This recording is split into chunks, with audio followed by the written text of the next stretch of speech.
Good afternoon or good morning, depending on where people are. Jeff Terry with Brasky Partners, and I am proud to host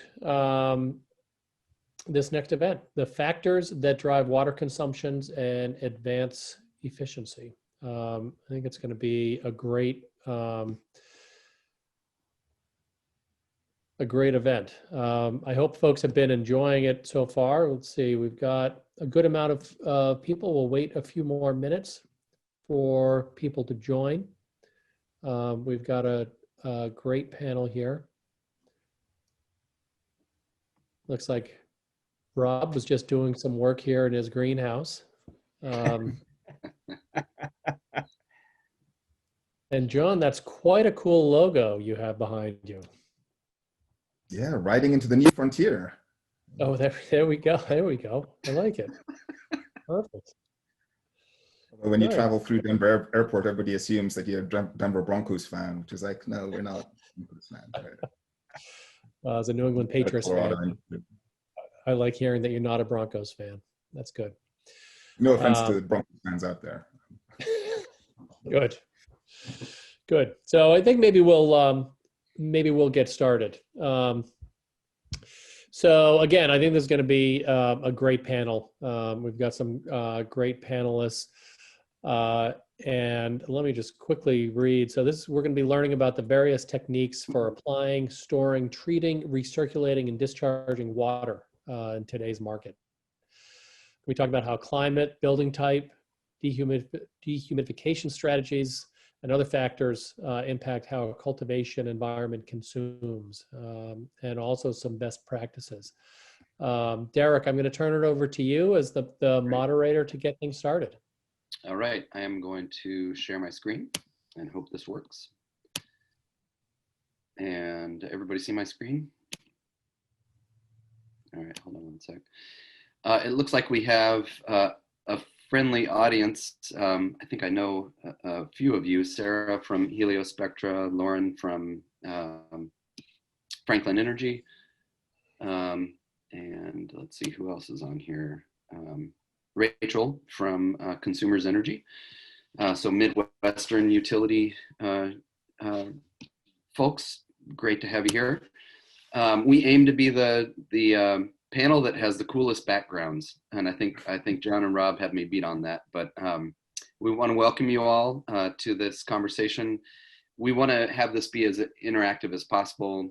A bunch of friendly folks on the session here, so please feel free at any point to jump in. Essentially, what we're doing today is going to give you a preview of the Cannabis Water Report, which New Frontier will be publishing later this year. New Frontier is our partner at Resource Innovation Institute in publishing peer-reviewed objective information about how resources are used in the cannabis industry, and with recommendations for governments, utilities, the industry, and whatnot. So as we get into the discussion, we'll talk about the various uses of water throughout facilities, as well as how we are going to establish benchmarks on usage and essentially form the KPIs for the industry so that everyone can understand how to measure and track their usage and their progress over time.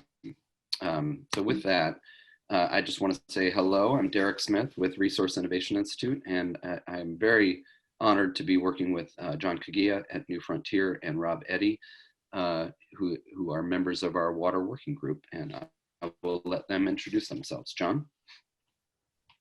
Thanks very much, Derek, and thank you very much to the Cannabis Certification Council for inviting us to be a part of this really, really important conversation. My name is John Kagia. I am the Chief Knowledge Officer with New Frontier Data.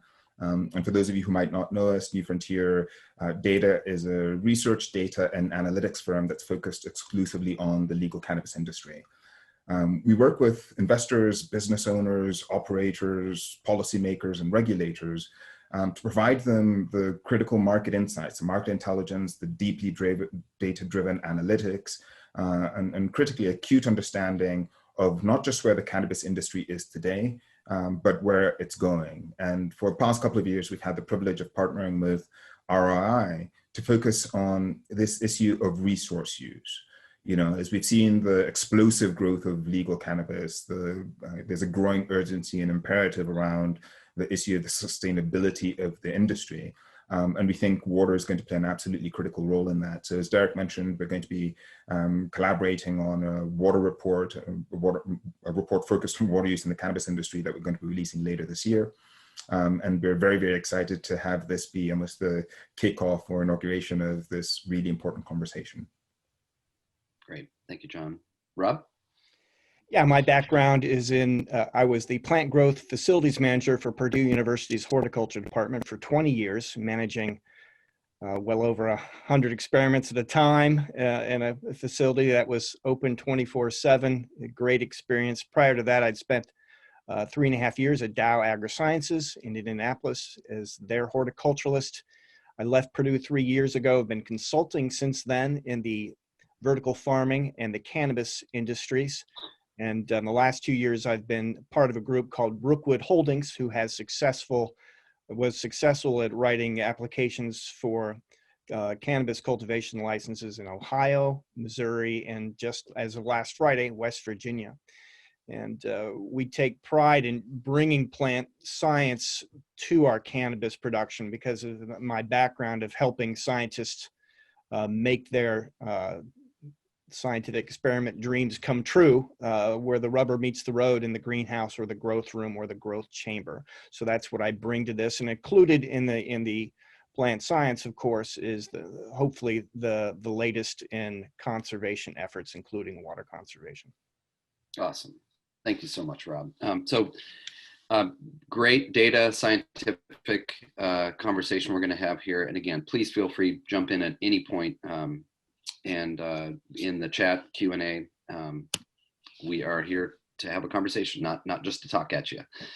So real briefly, I'll tell you about RII. I think most of you know who we are, but our mission is to advance resource efficiency to cultivate a better cannabis future. So better cannabis future meaning a lot more acceptance from governments, utilities, consumers, everybody, because the industry is able to demonstrate that it takes resource efficiency issues seriously and sets up a system where we can measure and track our progress and report on it over time. So we were formed 4 years ago, knowing that organizations like the US Department of Energy, which typically, when an energy intensive industry comes online, would help capture data and set a standardized framework for folks to understand how energy is being used in that industry.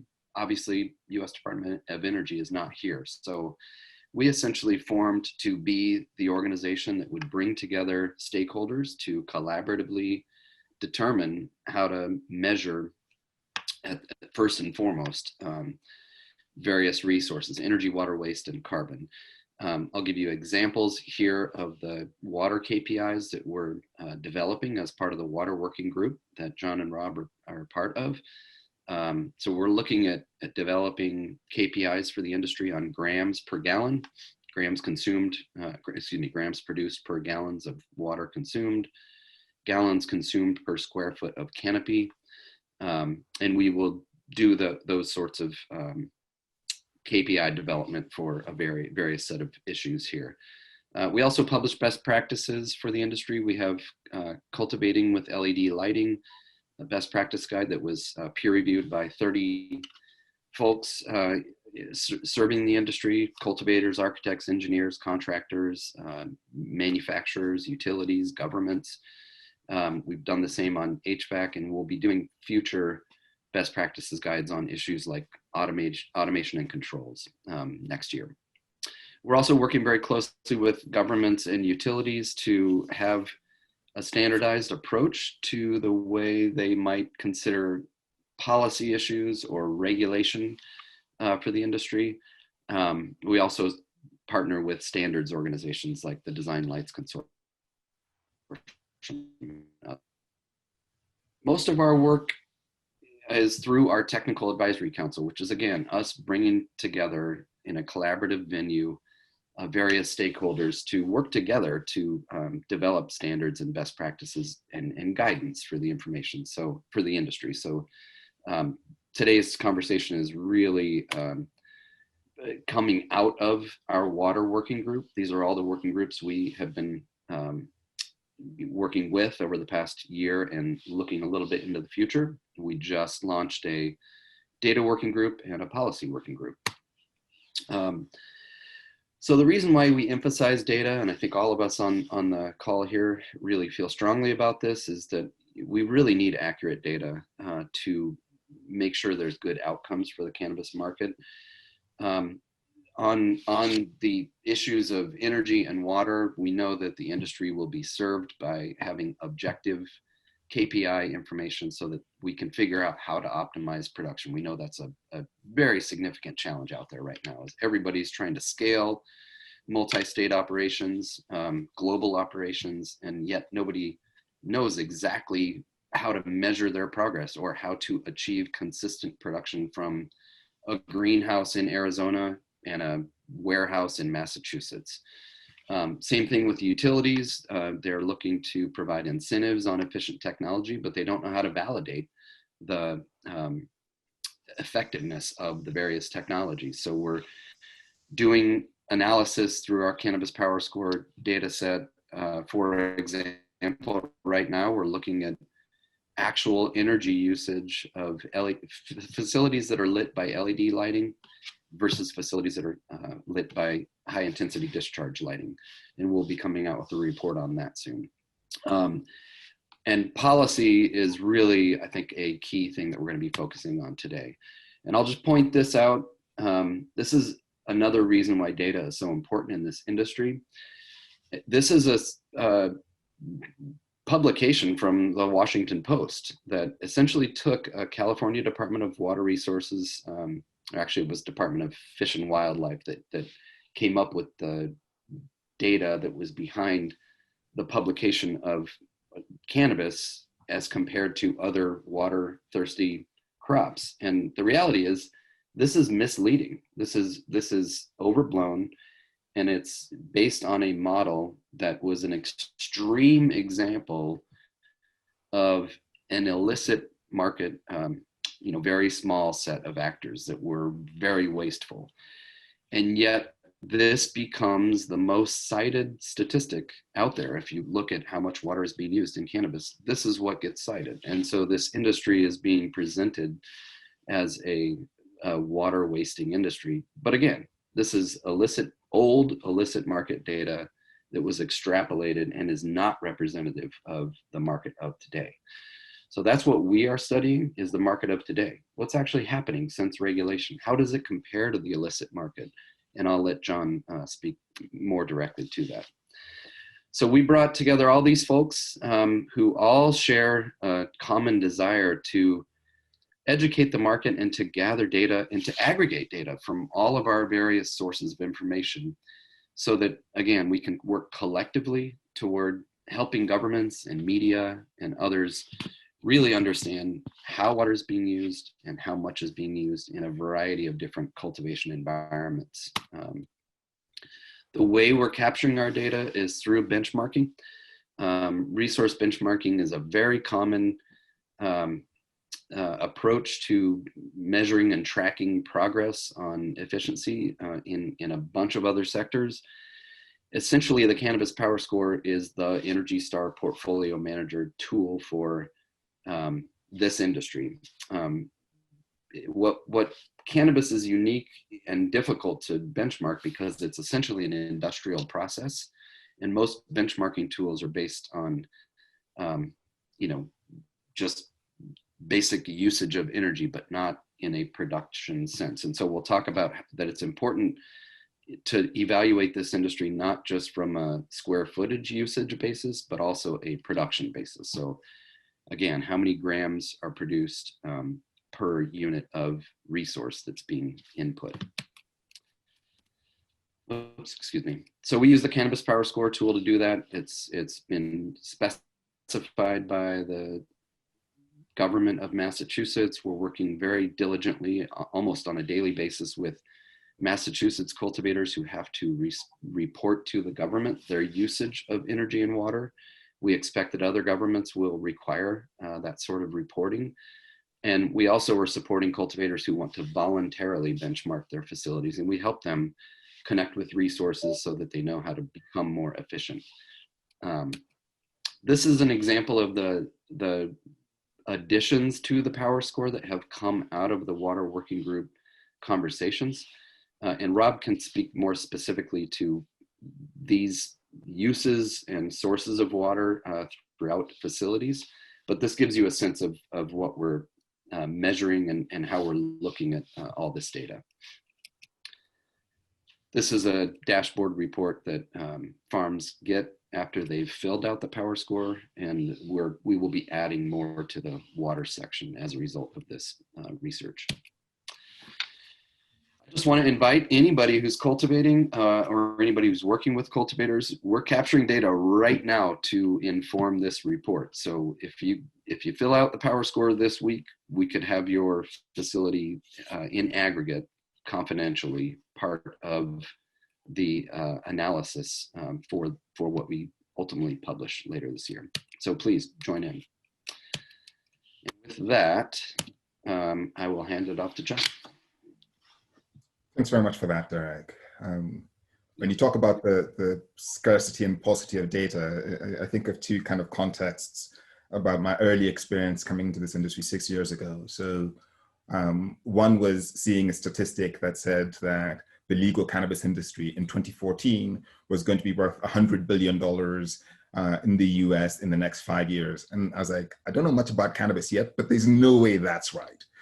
And it was just kind of really affirmative about how much urgency there was around to get better data around the space. And then second, I remember having a conversation with a grower in California really early on, who told me that even though he was operating in the medical market, he was so worried about federal enforcement that even though he kept really detailed notes throughout his cultivation cycle, at the end of each successful harvest, he would take all of his notes, all of his records, and burn them. And as a data hound, to hear that somebody who's been growing cannabis for 20 years has burnt the entire kind of history was anguishing, but a perfect illustration of why data in this space was so hard to come by, and why there's been so much urgency to try and better understand what's going on in this space. So, as I said at the beginning, eFrontier Data has been really singularly focused on trying to understand the scale of this industry in a holistic sense. We're focused both on the THC and CBD markets, but also on industrial hemp.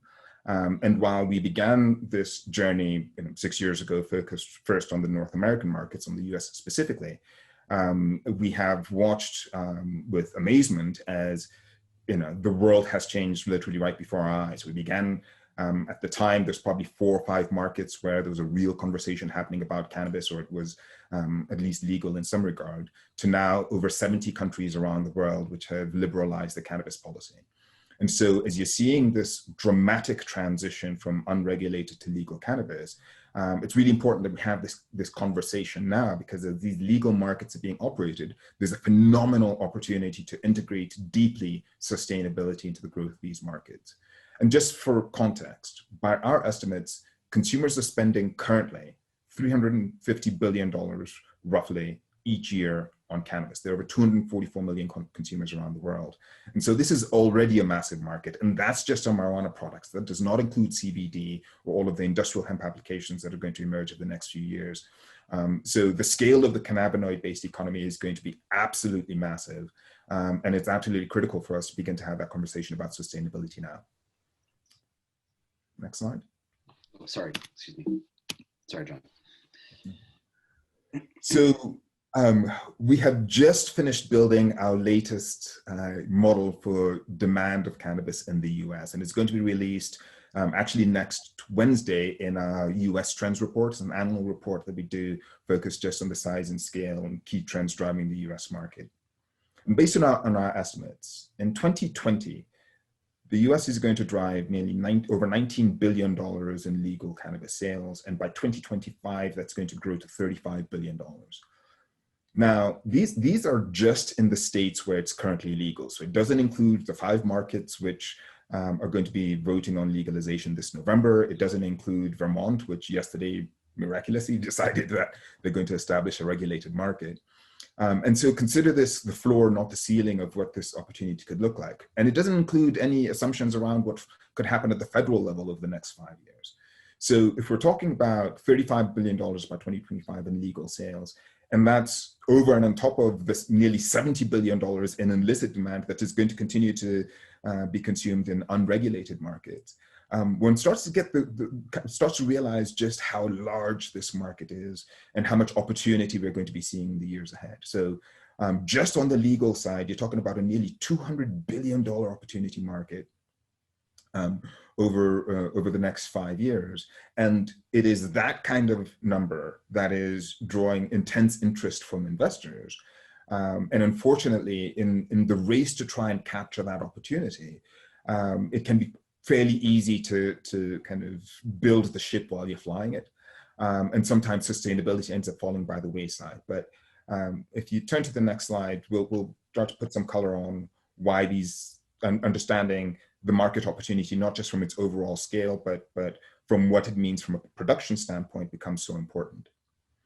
So what you're seeing is, on this slide, is the pounds of flower sold in Colorado. In the 6 years since Colorado legalized, so January 2014 through Q2 2020, the state has sold nearly over 2.1 million pounds of flower. That's nearly 3 billion 1/3 gram joint equivalents. And every time I see this data, it is phenomenally affirmative to me of just the scale of Americans' appetite for cannabis. But it also underscores just how much cannabis is being produced to serve consumer demand. And so when you blow this out to transition to the next slide, please. Yes. So when you blow this out now, looking to how much cannabis is being produced to make those 2 million pounds of cannabis. In Colorado, again, on a quarterly basis, they're growing around 3.5 million pounds per 3.5 million plants per quarter. That's a lot of plants combined in the med and adult use market, and that has grown in the 6 years that they've been doing this by 254%. So if we assume that Colorado is an illustration or an indication of what could be happening just on the marijuana side, if we blew this out on a per capita basis nationally, we'd be talking about across the US over 200 million plants, cannabis plants being grown, and that's just to produce just to produce marijuana, so the high THC markets. We expect that the hemp markets are going to be a magnitude of order greater than that.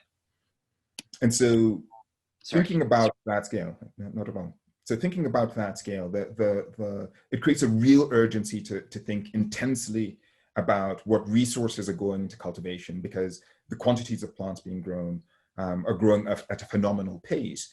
And we think that not only is 2020 going to be a seminal year, you've got major states like New Jersey, Arizona, South Dakota, and Montana all pending for adult use legalization. But looking at 2021 and 2022, when you start talking about states like New Jersey, like Florida, like Texas, all coming into play, then the scale, given the size of those markets, the scale of the cultivation facilities that are going to be built are going to be absolutely phenomenal. So why is water so important? I think there's kind of a two-track issue here. One is just the sustainability piece of this. I was fascinated looking at this drought report out of California, which shows on a 5-point scale, which years California experienced the most acute droughts, or the types of droughts experienced in the past 5 years, or on a 5-point scale. And a couple of things really stood out to me. One, all of our data tells us that I think it's 17 of the 20 hottest years on record have been in the past 20 years. So we're experiencing a climate crisis, and I think the science is fairly well settled on that. But looking at that period between 2012 and 2017 in California, I think that's a reflection of the future that we're facing, where in places that are prone to drought, those droughts are going to become much more acute, much more intense.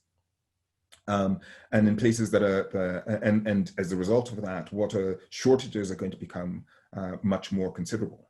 I'm in Kenya right now, and we are experiencing this in a really acute and unfortunately binary way. Some parts of the country are experiencing some of the worst flooding that they've experienced in history. Some parts of the country are experiencing the worst drought that they've experienced in history. And we're a country the size of Texas. So as you start kind of seeing these global microclimate issues play out, issues around water conservation are going to become much more acute because, for example, outdoor growers in California are likely going to increasingly face acute water shortages. And so the ability to, both California and Southern Oregon are going to face these water shortages. And as the climate issue becomes much more acute, the ability to get their crops to harvest are going to be contingent on their access to water. Next slide, please. But there's a second issue, and this is the business case for sustainability. This industry is becoming phenomenally competitive. We're seeing acute downward price pressure. When we first started doing this in places like Colorado, you could very comfortably get something like $3,500 per pound of cannabis. Now the average market rate is down to £1,000 per cannabis, $1,000 per pound of cannabis. And that downward price pressure is only going to become much more acute. And so when the market first launched, issues like resource efficiency, sustainability weren't really that important because you were making so much money that it didn't really matter what your baseline costs were. But as you've seen this acute downward price pressure on business operational costs, it's forcing a much more acute lens on how efficiently resources are being used. And so for businesses who are going to be competing in the future cannabis economy, those who are most efficient in every resource that is an input into their operations, whether that is lighting, water, human capital, are going to be best positioned to compete because they'll be best able to navigate the downward price pressure. Just in California, since the beginning of 2019, we've seen over 6,500, nearly 6,500 cultivation licenses issued. And that market is only going to continue to become more intensely competitive. Now, the outdoor and mixed light growers already have an advantage because their lighting usage is lower. But water, I think, is going to become the next issue given the acute water shortages that we're going to see in California moving ahead. And just a final point on the business of cannabis. We also understand that younger cannabis consumers who drive this market are much, much more connected to these issues around sustainability. And we think that the brands, the companies, the products that focus on resource use efficiency do actually have a strategic advantage in the market in their ability to position themselves with these young consumers as being sustainability oriented, sustainability focused. And so it's not just good for the bottom line. We think it's going to be a good and effective strategy by which you can attract and retain your consumers, because we think this idea of sustainable products are going to be a much more important issue in influencing product purchasing in this market and in every other market in the years ahead. So looking forward to this discussion, but a thumbnail of the perspective of why we think this issue is so important. Thank you so much, John. Reminder to please feel free to throw out some questions in the Q&A and we'll address as we go. Rob. John, that was great data. Wonderful stuff. I'll jump in for the non-growers in the audience. Just a quick review of a couple of things. How plants use water. Of course, it's used to keep the plant turgid and upright. All right. Water is what plants also use to create sugars through the process of photosynthesis. Also, water is what the plants use to transport dissolved nutrients up through the roots and further up into the plants. And of course, also water is used, and we shouldn't forget, because it's a heck of a lot more water is used for this than anything else. Maybe sometimes 90 times more water is used for cooling of the plant than for any of the other functions of water. Next slide. So growers use water, like some of these are obvious, but maybe one or two aren't. Of course, irrigation, humidification, cooling. For those of you who haven't been in a greenhouse that uses evaporative cooling, this photograph on the right is a evaporative pad which water trickles down, and then there's a shutter behind this pad where air is drawn in. Fans will be on the other side of the room blowing out, and that's how it brings air in. It's through this pad, and water is evaporated through that process, which is heat requiring, so it cools the air. Well, this uses a heck of a lot of water. At Purdue, I noticed our water usage would triple in the summer, and our water from cooling was much higher than our water use from irrigating, even though these evaporative systems are recirculating. It's not just a single pass down that pad into a drain, it's recirculating that water, but you're always, of course, you're losing quite a bit because of the evaporation process. But cooling, in some cases of a greenhouse with evaporative pads, evaporative cooling, that's where a lot of the water is used. Of course, we use it for cleaning, and we can't forget that we use it to dissolve fertilizers or pesticides. And even we did quite a bit of pest control just with water. I used to joke that it was one of our best pesticides. You could take a hose with a jet nozzle on it, and if it's the right kind of plant at the right time, now you wouldn't want to do it when the plant is really dense, so that water would stay in there and perhaps get a climate that would be conducive to disease. But you could blow off aphids and whitefly and such, and really reduce the requirement for spraying pesticides. Of course, there's some differences, all sorts of differences that dictate water use and water issues in a plant growth facility. I'll just touch on a few of them that can differ by substrate. For example, using field soils, whether you're growing outdoors or if you're using that as part of the mix inside your pot, growing in a container, field soil, peat moss, coconut coir, they're all what I refer to as very forgiving substrates. Meaning your watering practices, you can make small mistakes and it doesn't matter. Those three items, the field soil, peat, and coir, have a lot of water holding capacity. So a lot of time can pass between irrigations. They have a lot of nutrient holding capacity. Okay, so what that means is when you're putting fertilizer solution on your plant, or if you've got slow release fertilizer in the pot and then you're irrigating, the point is nutrient holding capacity allows the soil to hold on to certain nutrients and then release them later. So that means it's kind of forgiving of fertilization too. Okay, and so with these kind of soils, you can tend to you can make a few more errors in your delivery, but also it tends to not need so much water. Okay, as opposed to hydroponics and rock wool, which have no water holding capacity. Rock wool, it has, I shouldn't say that, but has less than peat and coir and field soil. So these are very unforgiving mixes. One, because they don't have as much water holding, but also they don't have as much nutrient holding.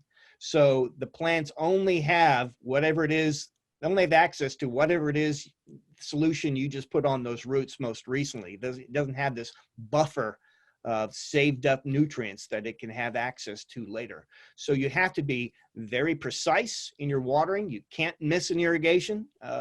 If it's rock wool and if it's hydroponics, you can't let that table of water inside your container drop too low, exposing some of your roots. If it's aeroponics, where you're just spraying mist up on those roots, you can't lose that pump or you're not getting any water on those roots at all, and things go downhill pretty quick. So those require precise application and precise formulation of your fertilizers, and the tendency to use more irrigation, okay, more water. So often we're using hydroponics and rock wool, and this is very common in the cannabis industry. A lot of folks use RO water, and I just want to say that the RO water is so pure, it poses a lot of problems, okay? And if you're not a grower, I just want to address these a little bit. RO water, one, to generate RO water, you create a waste stream of brine that when you purify water by RO, you don't just get the same amount of water in as you out of it as you put into the system, you lose a lot of it. And so it's wasteful. And a lot of it ends up going down the drain. And you're also creating a brine that needs to be cleaned off that membrane that needs to be disposed of. And some municipalities won't let you put it down the sewer. And so you have to haul that away. So RO has that problem. And sometimes I wonder if a hydroponic lettuce operator is saying that they use so much less water than a farm, I'm wondering if they account for how much they are losing if they're using RO water. Just a point I'm throwing out there. Also, when you use RO water, there's some challenges to it as a grower as well, that it's not buffered, meaning anything you put in it, fertilizer or some sort of amendment that you like to use to improve your fertilizer uptake, or if you're spraying something with it, anything you put in there will change the pH drastically. So you really have this problem of your, what I call chasing pH, that you're putting in something, it may drop the pH, and then you might put in a buffer that tries to raise it up, and you're always, trying to bring that pH range back into that 5.8 to 6.2 range for proper nutrient uptake. And I often warn growers, especially if they're new at it, is that all the value you get from that you think you're getting from RO, as far as its purity and what it'll do for your plants, is sometimes lost by the fact that when you are out of your pH range, your plants are having difficulty with nutrient uptake. So it may not be quite as beneficial as you think. And again, that brine waste is something that I know that I struggle with ways of avoiding. So another thing that of course affects water use is whether your drain, it's called drain to waste, where you just let the water flow out the bottom of the pot and hit the floor and go down some drains to the sewer system, or if you're recirculating. Obviously, recirculating can reduce water, but there's huge challenges with it. And the big one is, and this is what the vegetable and leafy green industry has been dealing with for a long time, for a decade or for a couple decades, is diseases that can end up in that recirculated water. And now a disease that was just in a small point in your production, maybe one group of plants, now that disease has the opportunity to spread through the entire crop and wipe it out if you're not careful. So recirculating water is really, it takes a lot of technology and a lot of understanding. And the industry hasn't quite figured it out. And it's not just the cannabis industry, the vegetable industry is also struggling with what is the best practice. Also want to touch on hydroponics. Of course, we think about hydroponics as being so water use efficient because you're putting the water in the tub, the plant's taking it up, and you're putting in more water, and none of it is going down a drain on the floor. Well, that's not always true, because that hydroponic solution, the plants are taking it up. You're losing volume of water, but you're also losing nutrients.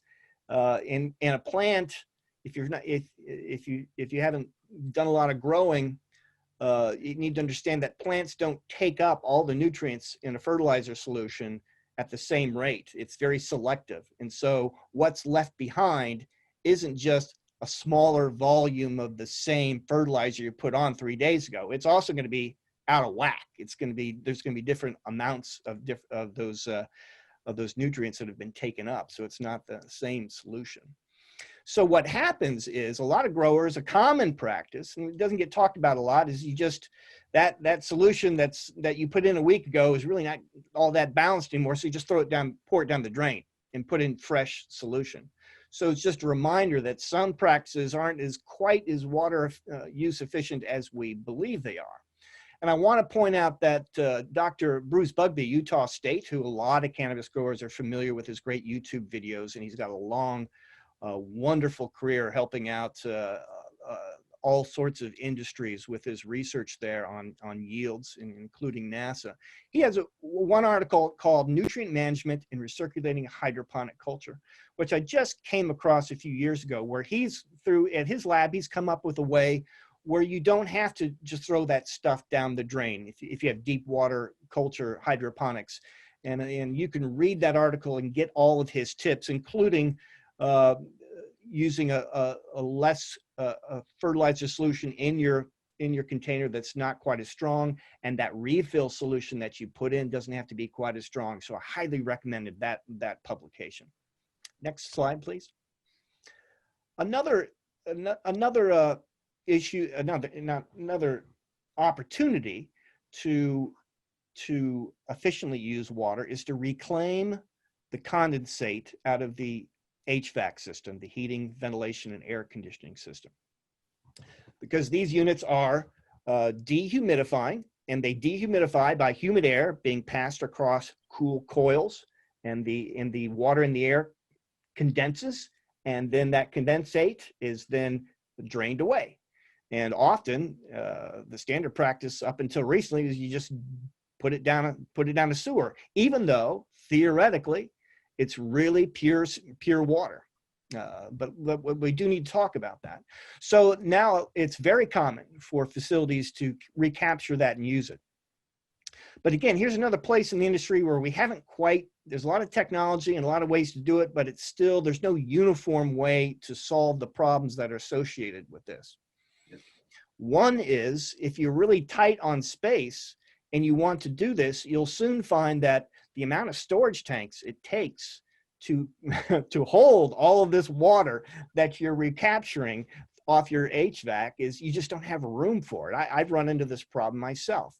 And so when you think about it, when you irrigate your crop, often you put on a little bit too much so that fertilizer salts don't accumulate in the pot. So about 15% of the water you put on goes out the bottom, and you can recollect that and recirculate that if you want. But that's just 15%. Recapturing the HVAC condensate, that's all the water that has been transpired out the stomata pores of the plant. And that's like 70% of that water. So it's a huge amount, much more than you would recapture out the bottom of the pot. All right. So it's a great opportunity, and it's supposedly pure. But let's talk about that for a minute, because there are some problems. NASA found out in their advanced life support system that they had copper toxicity form on their plants because they were doing this. They were using HVAC condensate. And that was because the condensate was a little bit acidic, and so it was leaching copper ions out of the copper piping that was in the HVAC system. And right here, you can see, and this is a great table that I found in a journal just recently, and it shows the copper. This is analyzing the condensate from a whole bunch of different HVAC systems. A couple hundred of, well, I'm sorry, for this one it was just 15 different HVAC units for this table. And if you notice, I've circled there the copper. 13 of the samples, 13 out of 15 had copper in them, and the average detected contaminant level, the average was 0.23. Well, when the copper that you put in your fertilizer to keep the plants healthy is half that. So now, if you have fertilizer solution with copper in it and you're using this condensate, you might have 3 times as much as you want to be applying to plants. And if you see the contaminant level is actually, that's the average 0.23, but it can be as high as 1.34. Now you're getting to the point where you could see where NASA was having those toxicities.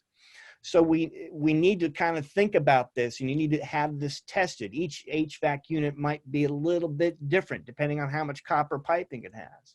You can solve that by maybe having PVC piping. But there might be other stuff in that HVAC unit. There might be oils on those coils, oils that have leaked from the compressor. And now you've got that on there that can actually get in your water system. So we'll have to, this is a great opportunity, but it's not as easy as it sounds. Next slide, please. Lastly, just want to touch on science that's been done, and I've done this myself, and it was really fun work using sensors, soil moisture sensors, to trigger irrigation events, which is great. You know, you can kind of you put the soil sensor in the pot, and hopefully that pot represents the whole crop, and that can be a challenge, I can tell you that. But if it does, even when it does, you can turn on the irrigation based on what that sensor says. You've got automatic irrigation. The same computer that is measuring the sensor output can also trigger on the solenoid valves. That's how it works. It's really, really easy to do. It's really something that you don't have to have electricians to do it. Anybody could do it. But you can water to saturation like you normally would if you're watering with a hose, or, and this is the fun part, you could have the computer just water in little micropulses of like 3 seconds, 7 seconds, 11, depending on the pot size. And that gives you the opportunity to not only keep the plant watered, but you can dial in a certain moisture level and hold it. And if you look at this graph, this is my work at Purdue where we're experimenting with this. The red line was a pot that we had a sensor in, and we just said, keep this as close to saturated as you can. And the other two, there's a blue line and a black line, and those we wanted to see if we could hold at different levels of moisture constantly. You can see that I allowed the pots to dry out over a period of about 7 or 8 days, and then you see where we irrigated and the line goes straight up, and then we set those set points at 2 different levels. And once it got down to those levels, those little micropulses kind of took over, and we're able to maintain a soil moisture at a certain level, in this case 3 different levels, uniformly. Now that's powerful stuff, because that means, one, you can quantify water in the soil for the first time, which is always hard to do, hard to kind of communicate to people about how wet you kept the pot. Now you quantified it, but also this gives you the opportunity to do drought studies and to dial in moisture levels. And this applies to cannabis, and I'll wrap it up with this, because it's been shown in other crops, Artemisia, that makes a malaria fighting compound, artemisinin, that if you could apply a light drought stress, the plant would make more of this compound that fights malaria. And then more recently, University of Guelph, they just showed the same thing with cannabis, that a drought treatment applied just one time during flowering did not lower yield, but increased cannabinoids. And this is the kind of technology that could improve cannabinoid production in cannabis, while also giving the opportunity to reduce waste of irrigation. So I'll end it with that fun tidbit. Amazing. Thank you so much, Rob. So we've heard about the importance of water issues to the future of the industry. We've heard about the wide variety of practices and opportunities to be more efficient. And then we've heard of the collaborative way that all the stakeholders that are involved in the water working group are determining what are the right ways to measure so that we understand how to move forward as an industry. And as John said, now's the time to get this right before we are absolutely at a global scale where it's hard to unpack our way to a more sustainable future. So with all that, I'll just point out that we covered several issues there, including water energy nexus is embedded in some of this discussion. So those of you that are interested in energy issues, where energy and water come together is throughout a lot of these processes. I'll also point out that we're all focused on data, and increasingly this industry and the operators have more and more data inside their facilities, but what they don't know is how to compare their effectiveness or their efficiency to other facilities. So we've got a lot of data within each facility, and what we need to do is unlock that, create aggregate benchmarks, ultimately lead ourselves to a baseline, and then strategies toward best practices based on the data that's actually revealing what is the most efficient path forward. So with all that set up, we're going to open it up to conversation, and again, let's have a good dialogue here. It looks like someone's come into the chat. I'll open that up. Oh, that's just our time remaining. So we've got 10 minutes. Let's have a great conversation. Who wants to jump in?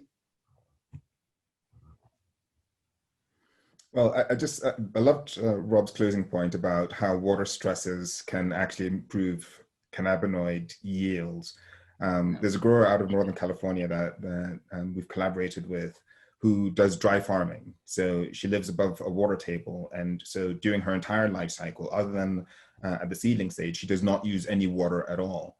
and she finds that the plants having to really strain to draw water from the water table below her land, while you end up actually with much smaller plants. So she's not, unlike her neighbors who are irrigating and tend to grow much larger plants, like 8-footers plus.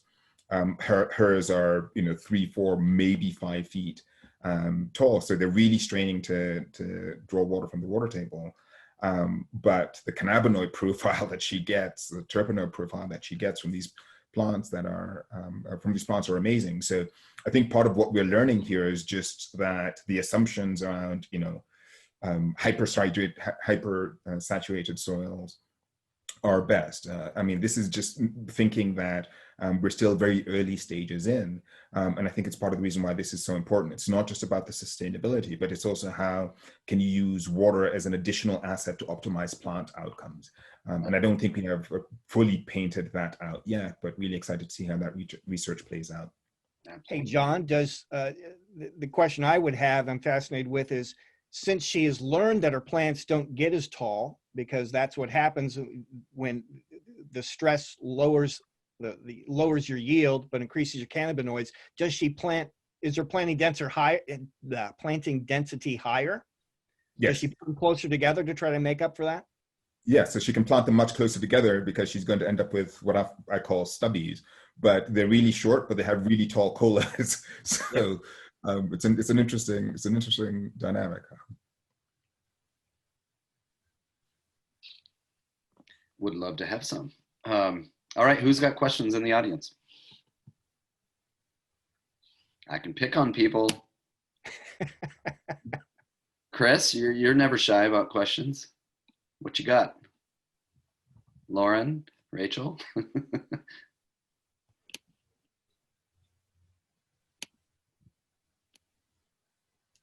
Pick on them. All right. Chris Pillick, Resource Innovations, unaffiliated except a member of Resource Innovation Institute. You're doing a lot of work in California in ag, helping folks on the energy side, also on the water side. What are you seeing out there? What types of information would help farmers better? I don't know if there's a volume issue with the attendees. Oh. Oh, there's no mic option. Okay, gotcha. Maybe if you do have questions, maybe just type them into the Q&A panel. Yeah, please. And maybe as we wait for that, Rob or Derek, I'd be curious, have you guys seen a significant difference between aeroponics and hydroponics in terms of the amount of water being used for cannabis specifically?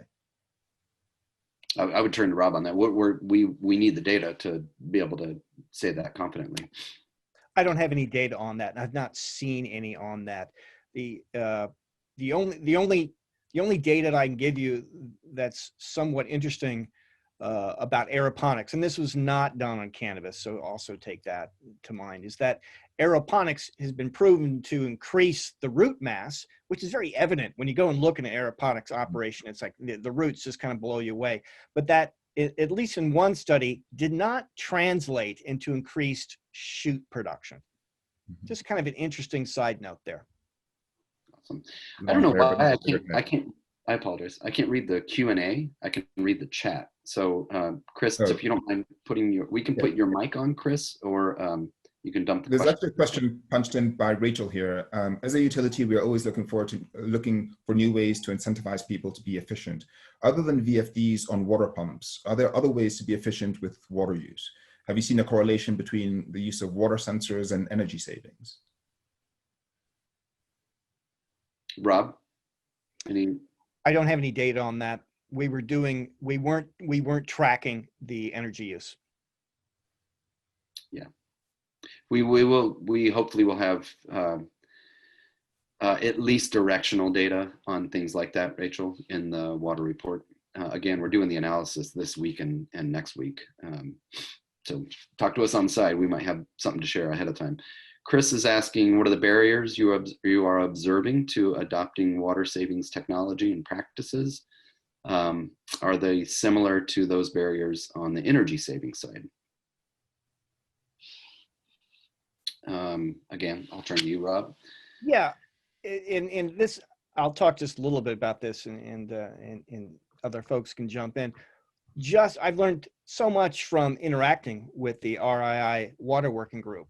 And here's the thing, is that coming from the Midwest, I'm almost embarrassed in how little I know about water conservation, because compared to the individuals on the group who are in California and Colorado and Arizona, because water is abundant.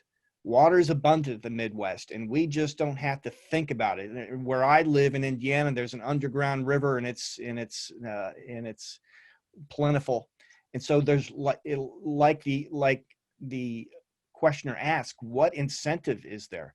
And there's very little. So the one thing that stirred us all up was there was talk, it hadn't come to fruition yet, but there was talk that greenhouses were going to have to start recirculating their water. And it didn't happen, but a lot of people who are proactive all of a sudden realize, I need to go out in my commercial greenhouse and put in a holding pond and get ready for this, or storage tanks. So government regulation is one of them. I think the other incentives are, especially if you're a new grower, understanding how much water quality affects your nutrient uptake. For example, we're in the Midwest, our problem with water quality is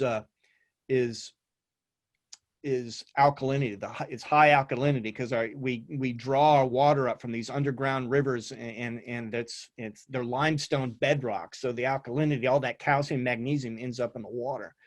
And so that begins to make you rethink water and stop thinking of it as something that's free and easy to come by, but something that you really have to begin to understand better and treat with in our case, acids to reduce that alkalinity. Now, a huge part of the country has problems with sodium levels being too high. And so when your sodium level is too high, it makes your calcium unavailable to your plant. And so here's another example of water quality and water quality affecting the quality of your crop. And so that begins to get you thinking about technologies that you could use to clean that water. Those technologies end up costing money. And so you begin to be careful a little bit of how much water you use, because the money you're spending to clean it up or to treat it. Thank you, Rob. We gotta wrap up here, but I'll just say that Chris asked, and this will be the last comment, about resources and funds that may be available to help cultivators be more efficient. And we're going to be increasingly working with the U.S. Department of Ag, particularly on the hemp side, but we're going to do our best to leverage resources that are coming from there and elsewhere, and making sure that cultivators know how to connect to those resources and get financial support. And again, that we get to a sustainable outcome for the industry, not because governments were forced to regulate because we didn't pay attention, but that the industry actually came together to develop the KPIs and the best strategies to be efficient. And we support each other through that process. So with that, we'll close. Thank you, John and Rob, and thank you, everybody. And Rob, John, and Derek, thank you guys so much. This was a great discussion.